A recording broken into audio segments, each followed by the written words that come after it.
What's up, fellow makers? Welcome to Fiction Forge, the show that amps up your artistic armory. I'm Mike, and this here is Jim.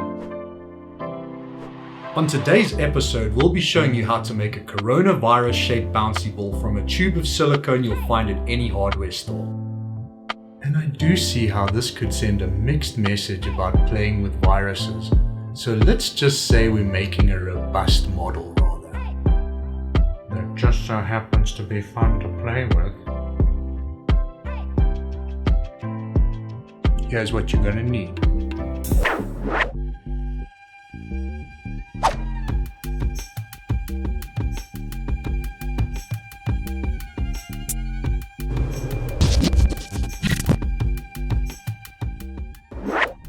Here we have the coronavirus.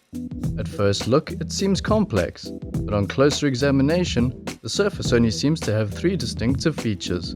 These triangular mushroom-like protein spikes sprouting out all over the place, and these little protein nubs that come in two varieties, E and M. So now we know what bits and bobs we're going to need. Let's start off by making the body. But before we do anything, let's get our hands good and soapy, so that we can handle the silicone without getting covered in it. For a more in-depth look into the soapy silicone technique, check out our other video, link in the description below. Once we have a good-sized blob of silicone in our soapy pour, we can first pigment it with some food coloring, and then roll it into a ball. Suspending it with some cling wrap and water will prevent it from deforming while it cures. Now let's make the little round protein nubs. We follow the same process as before, but this time we pigment with two different colors of acrylic paint and roll out many tiny balls.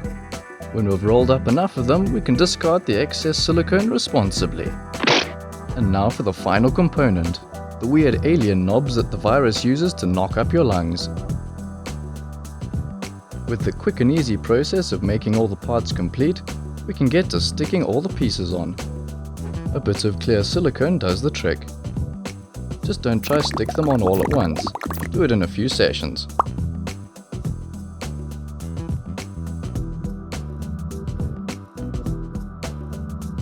Once it's cured, we can add a final coat of clear silicone to give it a nice gooey appearance and make sure everything stays attached. And that's that. Now that's one inappropriate toy. It's a robust model. That's one inappropriate robust model.